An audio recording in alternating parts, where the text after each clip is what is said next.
जी आਇਆਂ ਨੂੰ ਪਿਆਰੇ ਵਿਦਿਆਰਥੀਓ 10th class the science the book the chapter number 1 chemical reactions and equations. So we are going to start the notes pertaining to this chapter, and we will cover this chapter in two parts. So in this part we are going to cover the chemical equation, physical chemical change, and learning how to balance the chemical equations. ठीक है, ਤੇ ਇਹ video ਦਾ ਨਾਮ ਹੈਗਾ notes part 1. ਸੋ ਤੁਸੀਂ ਆਪਣੀ notebooks ਲੈ ਲਓ, ਪੈਨ ਲੈ ਲਓ ਤੇ ਸਲਾਈਡ ਤੇ ਜਿਹੜੀ ਗੱਲਾਂ ਨੋਟਸ ਤੁਹਾਡੇ ਸਾਹਮਣੇ ਪੇਸ਼ ਕੀਤੇ ਯਾਰ ਬਣਾ ਕੇ ਉਹਨਾਂ ਨੂੰ ਕਾਪੀ ਡਾਊਨ ਕਰ ਲੈਣਾ, ਤੇ ਜਿਹੜੀਆਂ ਗੱਲਾਂ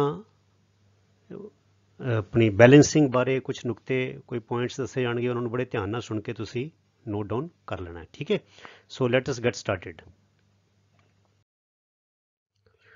Physical change. A change in which a substance undergoes a change in its physical properties such as shape, size, color, and state of a substance is called a physical change.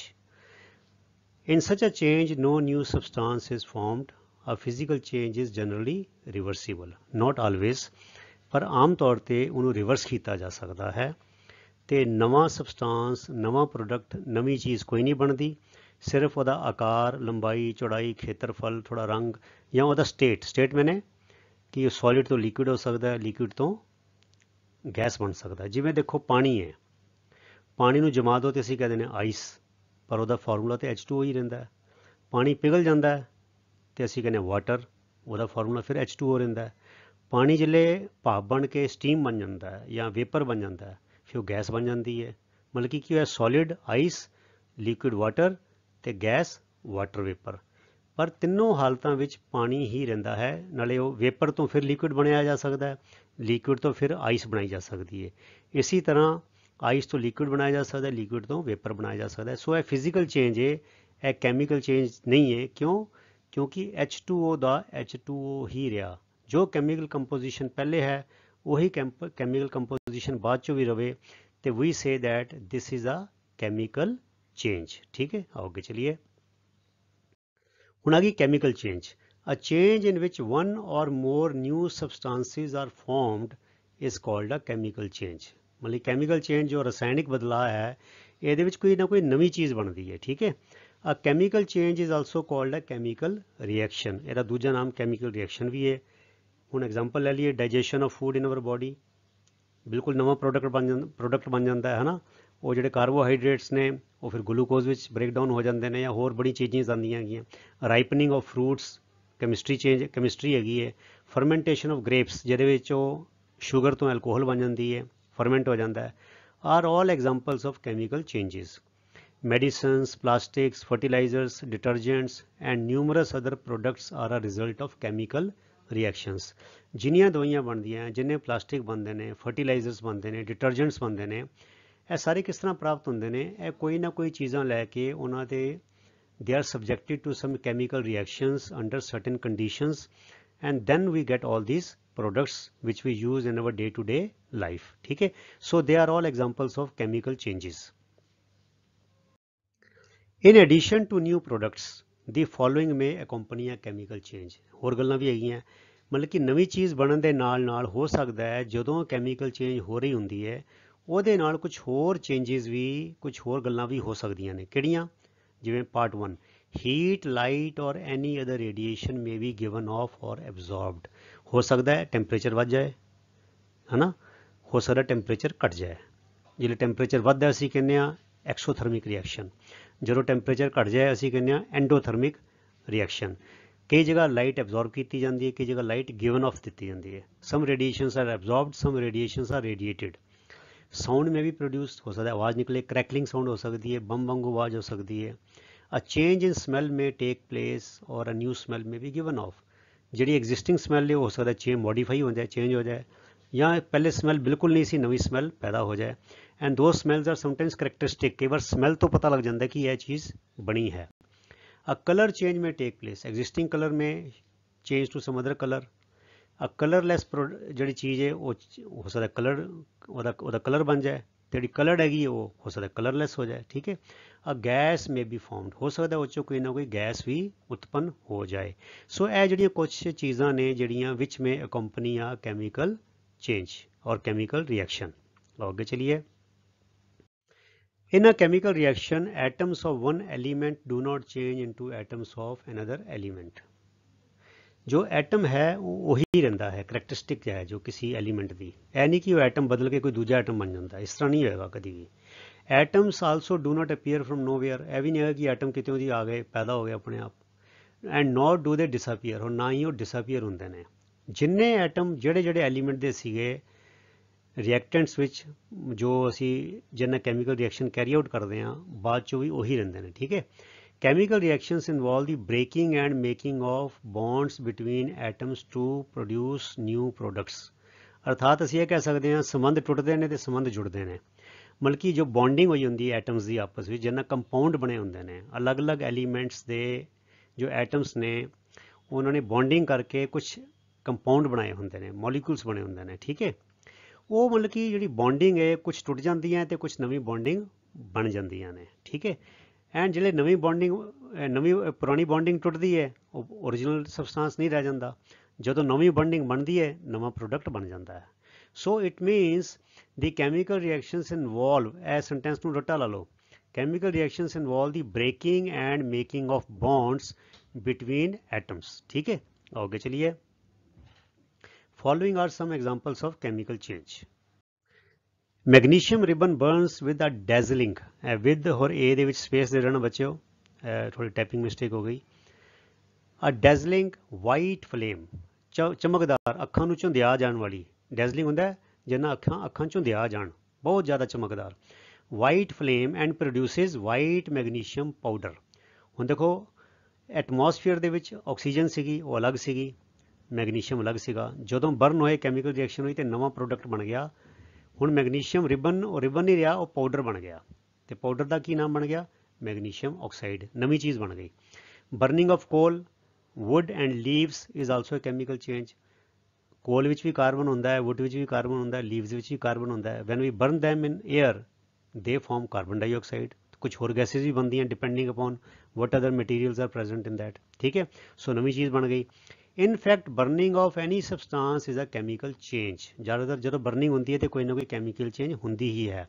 So burning is always accompanied by production of heat. Burning ਵਿੱਚ ਹਮੇਸ਼ਾ heat produce ਹੁੰਦੀ ਹੈ, ਚਾਹੇ ਉਹ methane ਜਲਾ ਲਓ, ਬਿਊਟੇਨ ਜਲਾ ਲਓ, ਐਲਕੋਹਲ ਜਲਾ ਲਓ, ਕੈਰੋਸਿਨ ਜਲਾ ਲਓ, ਲੱਕੜ ਜਲਾ ਲਓ, LPG ਜਲਾ ਲਓ, ਤਾਂ ਹੀਟ ਨਿਕਲਦੀ। ਠੀਕ ਹੈ, ਐਕਸਪਲੋਜਨ ਆਫ ਅ ਫਾਇਰਵਰਕ, ਫਾਇਰਵਰਕ ਹੁੰਦੇ ਪਟਾਕੇ, ਜਿਹੜੇ ਪਟਾਕੇ ਜਲਾਉਂਦੇ ਆ, ਇਜ਼ ਅ ਕੈਮੀਕਲ ਚੇਂਜ, ਉਹ ਵੀ ਕੈਮੀਕਲ ਚੇਂਜ ਹੈ। accompanied by production of heat, light, sound and polluting gases। ਸਾਰੇ ਕੰਮ ਨਾਲ ਨਾਲ ਹੋ ਜਾਂਦੇ। ਦੇਖੋ ਸਾਰੇ ਜਦੋਂ ਪਟਾਕੇ ਚੱਲਦੇ ਨੇ ਹੀਟ ਵੀ ਨਿਕਲਦੀ ਹੈ, ਲਾਈਟ ਪੈਦਾ ਵੀ ਹੁੰਦੀ ਹੈ, ਸਾਊਂਡ ਧਮਾਕਾ ਵੀ ਹੁੰਦਾ ਹੈ, ਤੇ ਵੱਡੀ ਗੱਲ ਜਿਹੜਾ ਅਸੀਂ ਮੂਰਖਤਾ ਕਰਦੇ ਹਾਂ, ਪੋਲਿਊਟਿੰਗ ਗੈਸਿਸ, ਬਹੁਤ ਸਾਰੀਆਂ ਜ਼ਹਿਰੀਲੀਆਂ ਤੇ ਗੰਦਲੀਆਂ ਗੈਸਾਂ ਉਹਨਾਂ ਵਿੱਚੋਂ ਨਿਕਲਦੀਆਂ ਨੇ।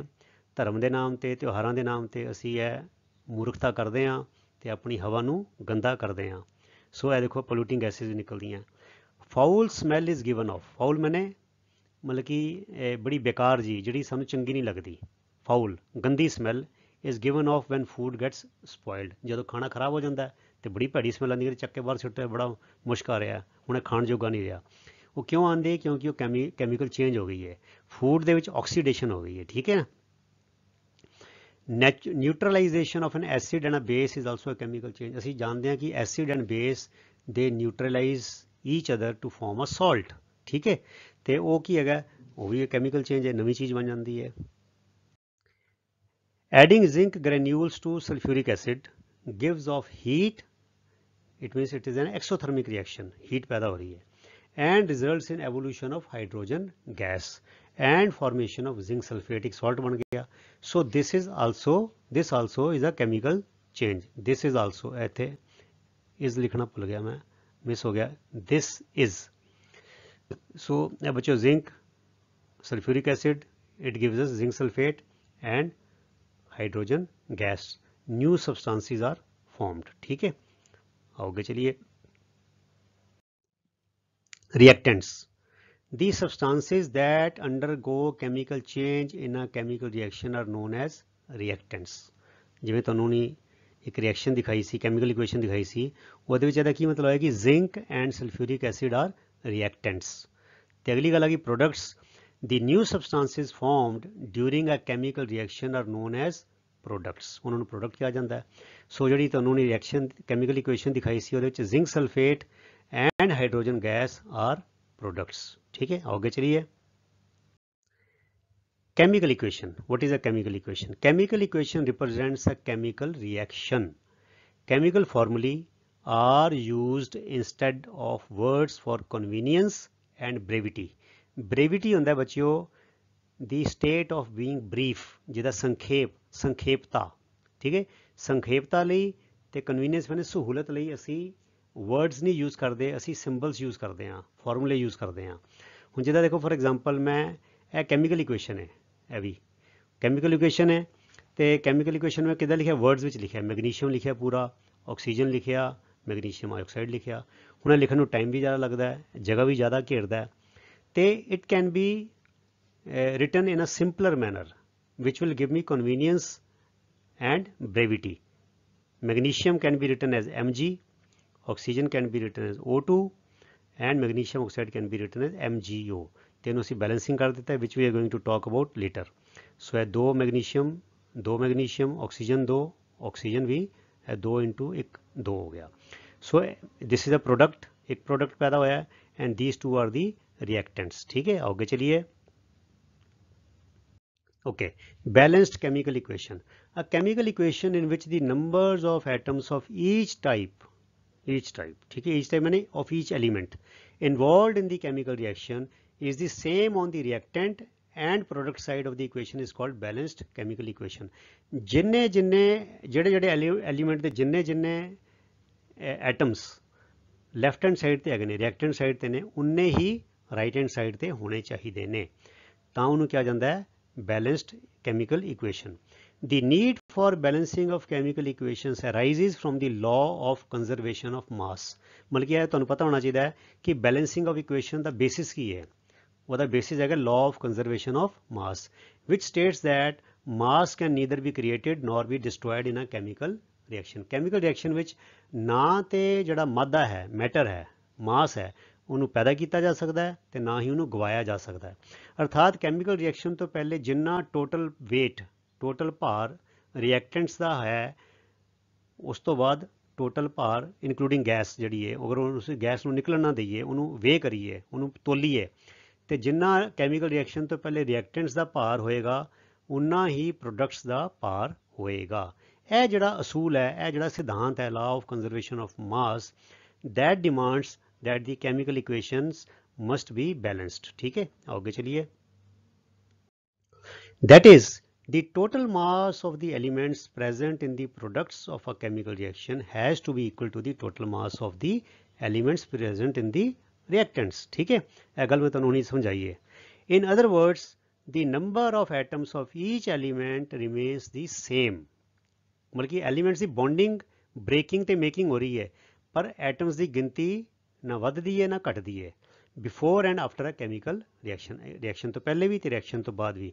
Hence we need to balance a skeletal ਹੁੰਦੀ ਹੈ ਜਿਹੜੀ ਬੈਲੈਂਸ ਨਹੀਂ ਕੀਤੀ ਗਈ ਹੁੰਦੀ।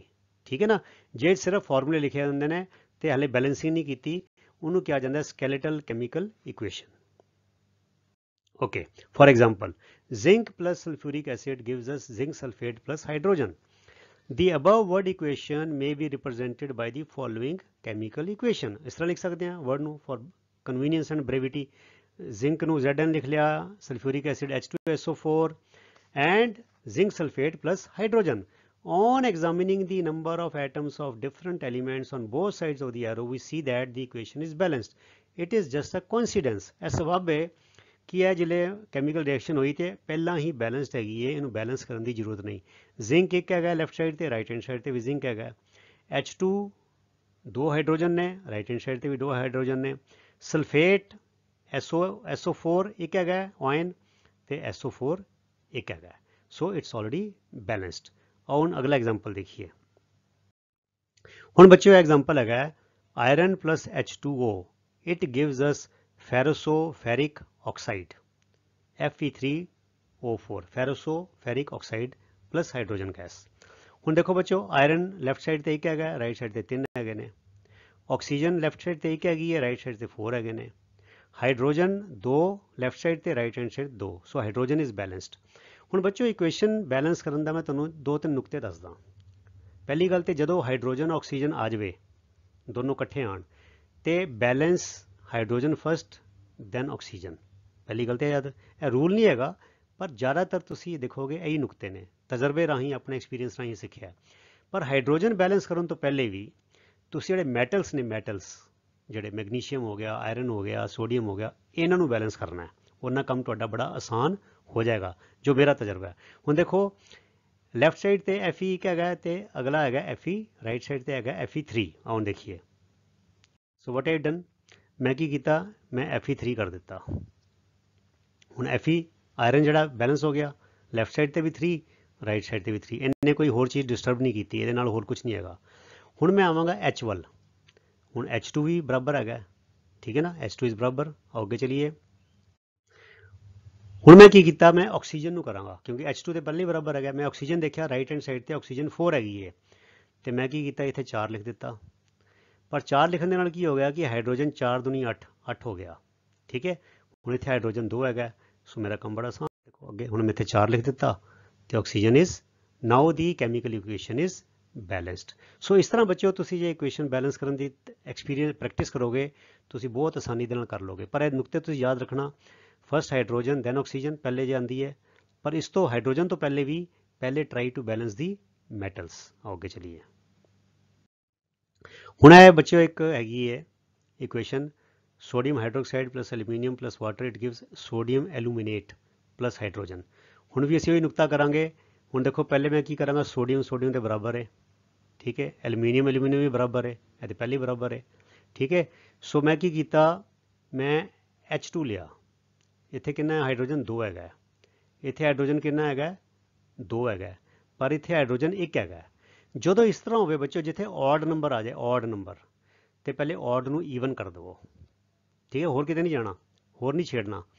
ਹੁਣ ਮੈਂ ਔਡ ਨੂੰ ਈਵਨ ਕਰ ਦਿੱਤਾ, ਦੇਖੋ 1 ਹੈਗਾ, 1 ਹੁੰਦਾ, 3 ਹੁੰਦਾ, ਫਿਰ ਮੈਂ ਇੱਥੇ 2 ਪਾਤਾ।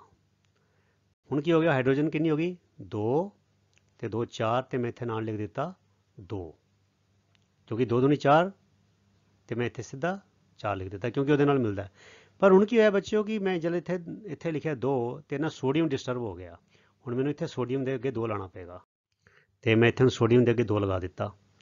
ਜਿਵੇਂ ਸੋਡੀਅਮ ਦੇ ਅੱਗੇ 2 ਲਗਾਇਆ, ਤੇ ਹੁਣ ਐਲੂਮੀਨੀਅਮ ਡਿਸਟਰਬ ਹੋ ਗਿਆ, ਤੇ ਐਲੂਮੀਨੀਅਮ ਵੀ 2 ਹੋ ਗਿਆ, ਤੇ ਮੈਂ ਹੁਣ ਐਲੂਮੀਨੀਅਮ ਦੇ ਅੱਗੇ 2 ਲਗਾ ਦਿੱਤਾ। ਤੇ ਹੁਣ ਕੀ ਹੋਇਆ ਬੱਚਿਓ, ਜਦੋਂ ਮੈਂ ਐਲੂਮੀਨੀਅਮ ਦੇ ਅੱਗੇ 2 ਲਗਾਇਆ, ਤੇ ਇਹ ਹਾਈਡਰੋਜਨ ਵਾਲਾ ਜਿਹੜਾ ਹੈ ਇਹ ਗਲਤ ਹੋ ਗਿਆ। ਕਿਉਂ ਗਲਤ ਹੋ ਗਿਆ, ਇਹ ਦੇਖੋ, ਇਹ ਦੇਖੋ, ਹਾਈਡਰੋਜਨ ਵਾਲਾ 2 ਵਾਲਾ ਗਲਤ ਹੋ ਗਿਆ। ਇਹ ਸੌਰੀ, ਜਦੋਂ ਮੈਂ ਐਲੂਮੀਨੀਅਮ ਦੇ ਅੱਗੇ 2 ਲਗਾਇਆ, ਤੇ ਹਾਈਡਰੋਜਨ ਦੇ ਅੱਗੇ 2 ਦੂਣੀ 4 ਸੀਗਾ, ਐਲੂਮੀਨੀਅਮ 2 ਦੂਣੀ 2 ਔਰ 2 4, ਤੇ ਇੱਥੇ ਸੀਗਾ ਮੈਂ 2 ਦੂਣੀ 4, 2 2 4, ਠੀਕ ਹੈ, ਓਕੇ, 2 2, ਹਾਂ ਇੱਥੇ ਆਕਸੀਜਨ, ਯੈਸ, ਇਹ 2 ਦੂਣੀ 4, ਆਕਸੀਜਨ 2 ਚਾਨੀ 4 ਹੋ ਗਈ, ਤੇ ਮੈਂ ਇੱਥੇ ਕਰ ਦਿੱਤੀ 2, ਇੱਥੇ ਲਗਾ ਦਿੱਤਾ। ਹੁਣ ਬੱਚਿਓ ਜਦੋਂ ਮੈਂ 2 ਇੱਥੇ ਲਗਾਇਆ, ਤੇ ਕੀ ਹੋਇਆ, 2 ਦੂਣੀ 4, 4 ਔਰ 2 6, ਤੇ ਇੱਥੇ ਹੁਣ ਹਾਈਡਰੋਜਨ ਕਿੰਨਾ ਹੈ, 2 ਦੂਣੀ 4, ਮੈਨੂੰ 6 ਚਾਹੀਦਾ। ਇਹ 2 ਹੋ ਗਿਆ ਗਲਤ, ਤੇ ਇਹ ਵੀ ਧਿਆਨ ਰੱਖਣਾ, ਇਹ ਮੈਂ ਤਾਂ ਤੁਹਾਨੂੰ ਹਾਈਲਾਈਟ ਕੀਤਾ। ਇਹ ਹੁਣ 2 ਗਲਤ ਹੋ ਗਿਆ, ਤੇ ਮੈਂ ਇੱਥੇ ਚੇਂਜ ਕਰ ਦਿੱਤਾ, ਮੈਂ 2 ਦਾ ਕਰ ਦਿੱਤਾ 3, ਸੋ 3 ਦੂਣੀ 6, 3 to the 6, 2 to the 4, 4 plus 2 6, and the equation is balanced. Step ਬਾय step ਚੱਲੋ ਬੱਚਿਓ, ਬੜਾ ਹੀ ਆਸਾਨ ਹੈ। ਪਹਿਲੇ ਮੈਟਲਸ ਕਰੋ, ਮੈਟਲਸ ਤੋਂ ਬਾਅਦ ਹਾਈਡਰੋਜਨ ਕਰੋ, ਹਾਈਡਰੋਜਨ ਤੋਂ ਬਾਅਦ ਆਕਸੀਜਨ ਕਰੋ, ਤੇ ਬੈਲੈਂਸਿੰਗ ਕਰਨ ਲੱਗੇ ਇਹ ਦੇਖਣਾ ਜਿਹੜੇ ਔਡ ਨੰਬਰ ਨੇ ਉਹਨੂੰ ਪਹਿਲੇ ਈਵਨ ਕਰਨ ਦੀ ਕੋਸ਼ਿਸ਼ ਕਰਨੀ। ਤੇ ਈਵਨ ਕਰਨ ਦਾ ਕੀ ਤਰੀਕਾ, 2 ਨਾਲ ਮਲਟੀਪਲਾਈ ਕਰੀਦਾ। ਜਿੱਥੇ 1 ਹੋ ਗਏ 2 ਨਾਲ ਮਲਟੀਪਲਾਈ ਕਰਨਾ, 3 ਹੋਏ ਤੇ 2 ਨਾਲ ਮਲਟੀ, 2 ਤੇ 6 ਹੋ ਜਾਏਗਾ, ਠੀਕ ਹੈ। ਅੱਗੇ ਚਲੀਏ। ਇਹ ਵੀ ਬੜੀ ਇੰਟਰਸਟਿੰਗ ਇਕੁਏਸ਼ਨ ਹੈ। ਇਹ ਹੋ ਗਿਆ ਬੱਚਿਓ iron disulphide FeS2 plus oxygen, it gives us ferric oxide plus sulphur dioxide. ਤਾਂ 35 ਸੱਟੇ ਮੈਂ ਕੀ ਕੀਤਾ ਬੱਚਿਓ, ਮੈਂ ਤੁਹਾਨੂੰ ਕਿਹਾ ਪਹਿਲੇ ਆਇਰਨ ਕਰਾਂਗੇ, ਠੀਕ ਹੈ, ਕਿਉਂਕਿ ਮੈਟਲ ਹੈਗਾ। ਆਕਸੀਜਨ ਬਾਅਦ ਚੋਂ ਕਰਾਂਗੇ, ਹਾਈਡਰੋਜਨ ਵਿੱਚ ਹੈ ਹੀ ਨਹੀਂ। ਸੋ ਇੱਥੇ Fe2 ਹੈਗਾ, ਤੇ ਮੈਂ ਲਗਾਤਾ Fe2, ਤੇ ਸਲਫਰ ਨਾਲ ਦੀ ਨਾਲ ਹੀ ਡਿਸਟਰਬ ਹੋ ਗਈ, 2 ਦੂਣੀ 4 ਤੇ ਮੈਂ ਇੱਥੇ ਸਲਫਰ ਲਗਾਤੀ 4। ਠੀਕ ਹੈ, ਹੁਣ ਦੇਖੋ ਸਲਫਰ 4 ਹੋ ਗਈ, ਸਲਫਰ 4 ਹੋ ਗਈ, ਆਇਰਨ 2 ਹੋ ਗਿਆ, ਆਇਰਨ 2 ਹੋ ਗਿਆ। ਹੁਣ ਆਕਸੀਜਨ ਦੀ ਵਾਰੀ ਆ ਗਈ, ਇਹ ਦੇਖੋ ਹੁਣ ਅਸੀਂ ਆਕਸੀਜਨ ਨੂੰ ਕਰਾਂਗੇ। ਠੀਕ ਹੈ, ਆਕਸੀਜਨ ਨੂੰ ਕਰਨ ਨਾਲ ਬੱਚੇ ਦੇਖੋ ਕੀ ਹੋਇਆ ਕਿ 4 ਦੂਣੀ ਹੋ ਗਿਆ 8। ਠੀਕ ਹੈ, ਤੇ ਮੈਂ ਹੁਣ ਕੀ ਕਰਨਾ ਬੱਚਿਓ ਕਿ ਮੈਂ ਜਿਹੜੀ ਹੈ ਆਕਸੀਜਨ ਹੈ ਈਵਨ ਨੰਬਰ, ਇਹ ਔਡ ਨੰਬਰ ਹੈ, ਇੱਥੇ ਹੈਗਾ ਈਵਨ। ਪਹਿਲੇ ਮੈਂ ਇਸ ਔਡ ਨੂੰ ਕੀ ਕਰਾਂਗਾ, ਈਵਨ ਕਰਾਂਗਾ। ਸਭ ਤੋਂ ਪਹਿਲੇ ਮੈਂ ਕੀ ਕਰਾਂਗਾ, ਇਹਨੂੰ ਕਰਤਾ ਈਵਨ। ਇੱਥੇ ਮੈਂ ਲਗਾਤਾ 2 ਤੇ 2 ਤੇ 6 ਹੋ ਗਿਆ, 6 ਔਰ 4 ਦੂਣੀ 8, 6 ਔਰ 8 14 ਹੋ ਗਿਆ। ਠੀਕ ਹੈ, ਆਕਸੀਜਨ। ਹੁਣ ਦੇਖੋ ਬੱਚਿਓ ਇਹ ਜਿਹੜੇ ਮੈਂ 2 ਇੱਥੇ ਲਗਾਇਆ ਤੇ 2 ਦੂਣੀ 4 ਤੇ ਆਇਰਨ ਡਿਸਟਰਬ ਹੋ ਗਿਆ ਤੇ ਮੈਂ ਕੀ ਕੀਤਾ, ਇਹ ਦੇਖੋ ਆਇਰਨ ਡਿਸਟਰਬ ਹੋ ਗਿਆ ਤੇ ਮੈਂ ਇੱਥੇ ਕੀ ਕਰਦਾ 2 ਦੂਣੀ 4 ਤੇ ਮੈਂ ਇੱਥੇ ਕਰ ਦਿੱਤਾ 4। ਜਦੋਂ ਮੈਂ 4 ਕੀਤਾ ਤੇ 4 ਦੂਣੀ 8 ਤੇ ਇਹ ਸਲਫਰ ਡਿਸਟਰਬ ਹੋ ਗਿਆ, ਇਹ 4 ਗਲਤ ਹੋ ਗਿਆ ਤੇ 4 ਟੂ ਦਾ 8 ਮੈਂ ਇੱਥੇ ਲਗਾ ਦਿੱਤਾ ਹੁਣ 8 ਲਗਾ ਦਿੱਤਾ। ਹੁਣ ਦੇਖੋ ਆਇਰਨ ਬੈਲੈਂਸ ਹੋ ਗਿਆ 4, 2 ਦੂਣੀ 4, ਸਲਫਰ ਬੈਲੈਂਸਡ ਹੋ ਗਈ 4 ਦੂਣੀ 8। ਹੁਣ ਮੈਂ ਆਕਸੀਜਨ ਨੂੰ ਦੇਖ ਸਕਦਾ ਕਿਉਂਕਿ ਆਕਸੀਜਨ ਨੂੰ ਈਵਨ ਨੰਬਰ ਹੋ ਗਿਆ। ਇਹ ਦੇਖੋ 8 ਟੂ ਦਾ 16, ਆਕਸੀਜਨ ਦੇ ਐਟਮ ਹੋ ਗਏ 16 ਤੇ 2 ਤੀਆ 6 ਤੇ 16 ਔਰ 6 ਕਿੰਨਾ ਹੁੰਦਾ 22 ਤੇ ਇੱਥੇ ਹੈਗਾ ਆਕਸੀਜਨ ਦਾ ਇਕੱਲਾ 2 ਤੇ ਮੈਂ ਤੁਹਾਨੂੰ ਪਤਾ ਹੈ ਕਿ ਜੇ 22 ਨੂੰ 2 ਨਾਲ ਭਾਗ ਕਰੋ 11 ਆਉਂਦਾ ਤਾਂ ਇਹ ਆਸਾਨ ਹੋ ਗਿਆ। ਮੈਂ ਇੱਥੇ ਲਗਾਤਾ 11 ਤੇ ਇਕੁਏਸ਼ਨ ਇਜ਼ ਬੈਲੈਂਸਡ। ਇੰਨਾ ਆਸਾਨ ਹੈ। ਇਸ ਇਕੁਏਸ਼ਨ ਨੂੰ ਤੁਸੀਂ ਜ਼ਰੂਰ ਕਰਿਓ 2-3 ਵਾਰ ਜ਼ੁਬਾਨੀ, ਕਿਉਂਕਿ ਇਹ ਤੁਹਾਨੂੰ ਹੋ ਸਕਦਾ ਥੋੜੀ ਡਿਫਿਕਲਟ ਲੱਗੇ, ਪਰ ਜਦੋਂ ਤੁਸੀਂ ਇਸ ਇਕੁਏਸ਼ਨ ਨੂੰ ਬੈਲੈਂਸ ਕਰੋਗੇ ਤੁਹਾਡਾ ਕੌਨਫੀਡੈਂਸ ਲੈਵਲ ਬਹੁਤ ਜ਼ਿਆਦਾ ਹੋ ਜਾਏਗਾ। ਠੀਕ ਹੈ ਬੱਚਿਓ, ਜੇ ਤੁਸੀਂ ਇਹ ਇਕੁਏਸ਼ਨ ਬੈਲੈਂਸ ਕਰ ਲਈ ਤੇ ਤੁਹਾਡੀ 10ਵੀਂ ਦੇ ਲੈਵਲ ਦੀਆਂ ਸਾਰੀਆਂ ਕੈਮੀਕਲ ਇਕੁਏਸ਼ਨਸ ਤੁਸੀਂ ਬੜੇ ਆਰਾਮ ਦੇ ਨਾਲ ਬੈਲੈਂਸ ਕਰਨਾ ਸਿੱਖ ਜਾਓਗੇ। ਤੇ ਜਿਹੜੇ ਨੁਕਤੇ ਤੁਹਾਨੂੰ ਦੱਸੇ ਨੇ ਜੇ ਤੁਸੀਂ ਉਹ ਦਿਮਾਗ ਵਿੱਚ ਰੱਖੋਗੇ ਤੇ ਪਹਿਲੇ ਮੈਟਲਸ, ਫਿਰ ਹਾਈਡਰੋਜਨ ਤੇ ਫਿਰ ਆਕਸੀਜਨ। ਅੱਗੇ ਚਲੀਏ, ਹੁਣ ਇੱਕ ਹੋਰ ਐਗਜ਼ਾਮਪਲ ਲੈ ਲਈਏ ਜਿੱਥੇ ਆਇਨਸ ਆ ਜਾਂਦੇ ਨੇ, ਆਇਨਸ ਜਿਹਦਾ ਹਾਈਡਰੋਕਸਾਈਡ, ਸਲਫੇਟ, ਨਾਈਟ੍ਰੇਟ, ਫਾਸਫੇਟ। ਜਦੋਂ ਬੱਚਿਓ ਇਸ ਤਰ੍ਹਾਂ ਆ ਜਾਏ ਤੇ ਤੁਸੀਂ ਦੇਖਣਾ ਹੈ ਕਿ ਜਿੱਦਾਂ ਇੱਥੇ ਸਲਫੇਟ ਪੂਰਾ ਹੈ ਤੇ ਇੱਥੇ ਸਲਫੇਟ ਪੂਰਾ ਹੈ, ਇੱਥੇ ਹਾਈਡਰੋਕਸਾਈਡ ਪੂਰਾ ਹੈ, ਇੱਥੇ ਹਾਈਡਰੋਕਸਾਈਡ ਪੂਰਾ ਹੈ, ਮਤਲਬ it is not breaking down. OH SO4 ਹੋਰ ਕਿਤੇ ਨਹੀਂ ਹੈਗਾ। ਜੇ ਇੱਥੇ ਸਲਫਰ ਡਾਈਆਕਸਾਈਡ ਬਣੀ ਹੁੰਦੀ ਫਿਰ ਨਹੀਂ ਹੋ ਸਕਦਾ ਸੀਗਾ। ਠੀਕ ਹੈ ਨਾ। So now what is happen, you treat this sulphate and hydroxide as 1 unit. ਇਹਨੂੰ ਇਕੱਠਾ ਬ੍ਰੈਕਟ ਵਿੱਚ ਕਾਊਂਟ ਕਰੋ। ਸੋ ਇਹ ਦੇਖੋ ਤੇ ਇੱਥੇ ਕੀ ਕਰਨਾ ਆਪਾਂ, ਸਭ ਤੋਂ ਪਹਿਲੇ ਅਸੀਂ ਮੈਟਲ ਨੂੰ ਕਰਾਂਗੇ। ਇਹ ਦੇਖੋ Fe2 ਇੱਥੇ 2 ਹੈਗਾ, ਮੈਂ ਇੱਥੇ 2 ਲਗਾ ਦਿੱਤਾ। ਜਿਲੇ ਮੈਂ 2 ਲਗਾਇਆ ਤੇ ਕੀ ਹੋਇਆ, ਹਾਈਡਰੋਕਸਾਈਡ ਕਿੰਨਾ ਹੋ ਗਿਆ 2 ਤੀਆ 6 ਤੇ ਮੈਂ ਹੁਣ 6 ਇੱਥੇ ਲਗਾ ਦਾਂਗਾ। ਇਹ ਮੈਂ 6 ਲਗਾਤਾ ਇੱਥੇ। ਠੀਕ ਹੈ, ਹੁਣ ਜਦੋਂ ਮੈਂ 6 ਇੱਥੇ ਲਗਾਇਆ ਦੇਖੋ ਹੁਣ Fe2 O3 6 OH6 OH6 ਤੇ ਅਮੋਨੀਆ ਕਿੰਨਾ ਹੋ ਗਿਆ, ਅਮੋਨੀਆ ਹੋ ਗਿਆ 6, ਅਮੋਨੀਆ 6 ਹੋ ਗਿਆ। ਆਓ ਦੇਖੀਏ ਹੁਣ, ਤੇ ਮੈਂ ਕੀ ਕੀਤਾ ਇੱਥੇ ਅਮੋਨੀਆ ਦੇ ਅੱਗੇ 3 ਲਗਾਤਾ, 3 ਦੂਣੀ 6। ਸੋ ਇਸ ਤਰ੍ਹਾਂ ਹੋ ਗਿਆ। ਸੋ ਸਿੰਪਲ। ਇੱਕ ਹੁਣ ਸਲਫੇਟ ਕਿੰਨਾ ਹੈ, ਸਲਫੇਟ 3 ਹੋ ਗਿਆ, ਇੱਥੇ ਸਲਫੇਟ ਪਹਿਲੇ ਹੀ 3 ਹੈਗਾ। ਠੀਕ ਹੈ, ਸੋ 6 ਇਹ ਦੇਖੋ ਹੁਣ iron 2 iron 2, sulphate 3 sulphate 3, ammonia 6 ammonia 3 two ਦਾ 6, ਫਿਰ ਹਾਈਡਰੋਕਸਾਈਡ 6 ਤੇ hydroxide 3 into 2 6 and the equation is balanced। ਠੀਕ ਹੈ, ਸੋ ਜਦੋਂ ਹਾਈਡਰੋਕਸਾਈਡਸ ਆਣ, ਸਲਫੇਟਸ ਆਣ, ਆਇਨਸ ਆਣ ਐਂਡ ਦੇ ਆਰ ਮਤਲਬ ਕਿ ਉਹ ਉਸੇ ਤਰ੍ਹਾਂ ਦੇ ਨੇ, left hand side right hand side ਤੇ ਐਗਜ਼ਿਸਟ ਕਰਦੇ ਨੇ ਇੰਡੀਪੈਂਡੈਂਟਲੀ, ਤੇ ਤੁਸੀਂ ਉਹਨਾਂ ਨੂੰ ਐਜ਼ ਅ ਯੂਨਿਟ ਟਰੀਟ ਕਰਨਾ, ਯੂਨਿਟ। ਠੀਕ ਹੈ, ਓਕੇ ਅੱਗੇ ਚਲੀਏ। ਹੁਣ ਅਸੀਂ ਬੱਚਿਓ ਇੱਕ ਦੋ ਐਗਜ਼ਾਮਪਲ ਲਵਾਂਗੇ ਉਹਦੇ ਜਿਹੜੇ ਹਾਈਡਰੋਕਾਰਬਨਸ ਦੇ। ਹਾਈਡਰੋਕਾਰਬਨਸ ਮੀਨਸ ਜਿਹਨਾਂ ਵਿੱਚ ਕਾਰਬਨ, ਹਾਈਡਰੋਜਨ ਤੇ ਆਕਸੀਜਨ ਹੁੰਦਾ ਹੈ।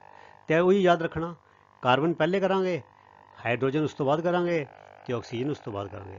CHO ਮੈਟਲ HO ਜਿਹਦਾ MHO CHO।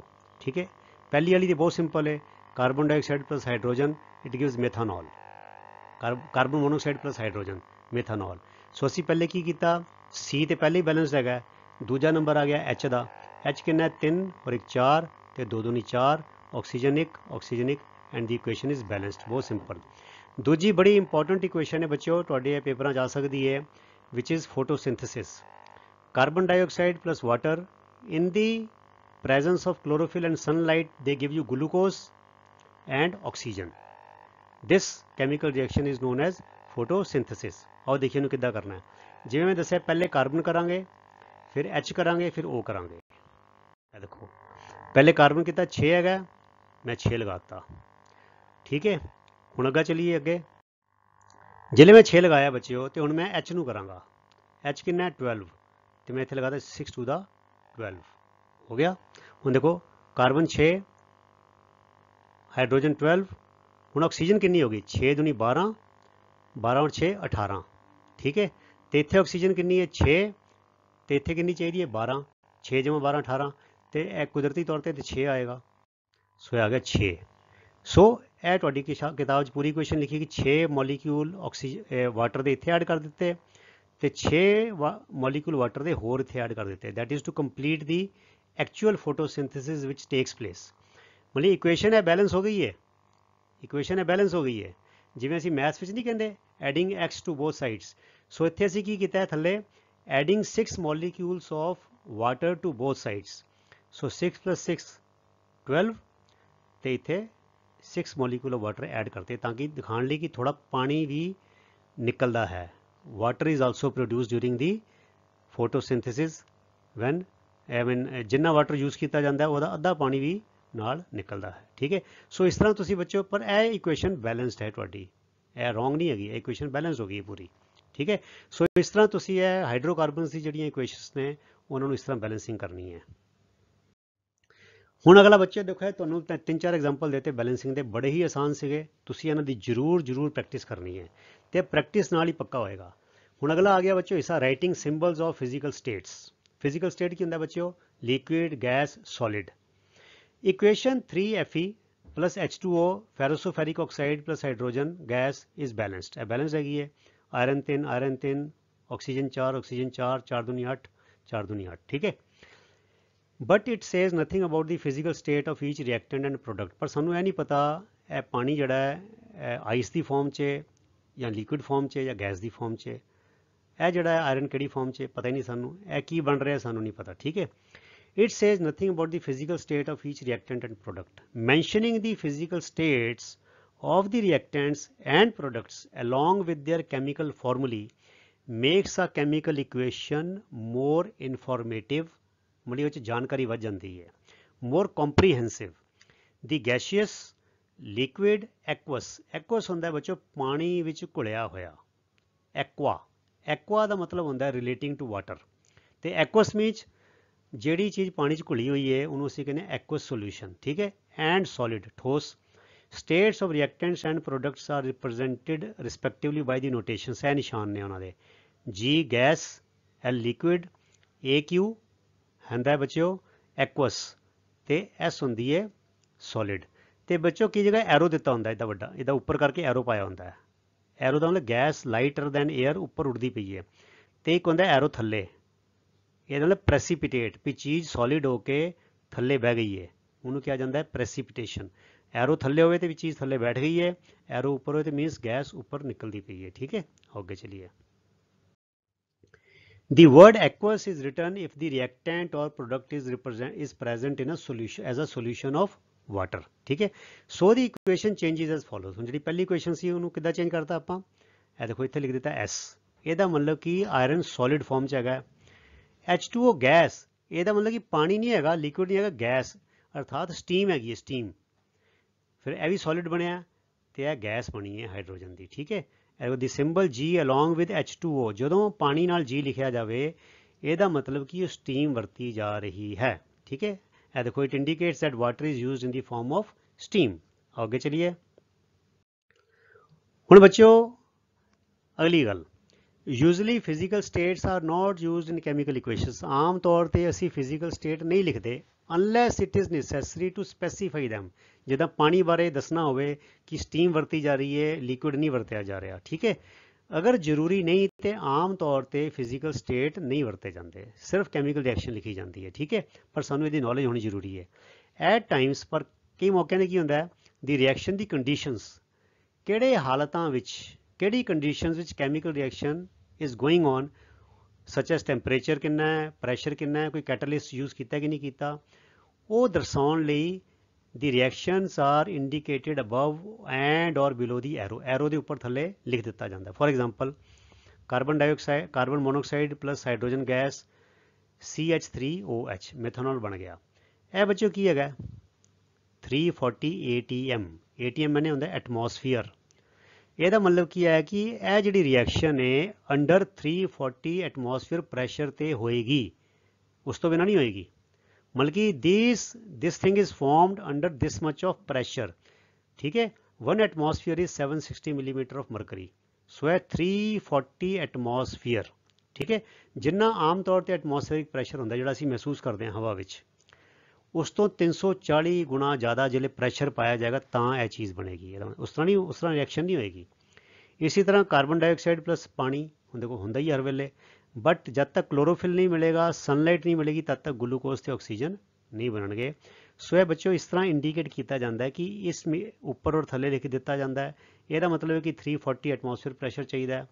ਇਹਦਾ ਮਤਲਬ ਹੈਗਾ ਕਿ ਕਲੋਰੋਫਿਲ ਔਰ ਸਨਲਾਈਟ ਦੀ ਪ੍ਰੈਜ਼ੈਂਸ ਚਾਹੀਦੀ ਹੈ। ਕਈ ਵਾਰ ਇੱਥੇ ਹੀਟ ਲਿਖਿਆ ਜਾਂਦਾ ਹੈ। It means the reaction is taking place in the presence of heat.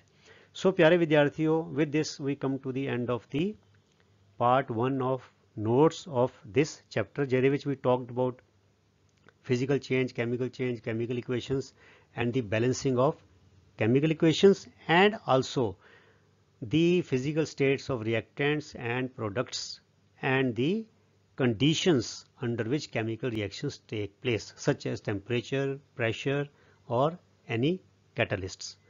ਸੋ ਮੈਂ ਆਸ ਕਰਦਾ ਪਿਆਰੇ ਵਿਦਿਆਰਥੀਓ ਕਿ ਤੁਹਾਨੂੰ ਇਸ ਵੀਡੀਓ ਰਾਹੀਂ ਜਿਹੜਾ ਇਹ ਸੈਕਸ਼ਨ ਹੈ ਆਪਣੇ ਚੈਪਟਰ 1 ਦਾ ਕੈਮੀਕਲ ਰਿਐਕਸ਼ਨਸ ਦਾ ਐਂਡ ਇਕੁਏਸ਼ਨਸ ਦਾ, ਉਹ ਤੁਹਾਨੂੰ ਸਮਝ ਆ ਗਿਆ ਹੋਵੇਗਾ।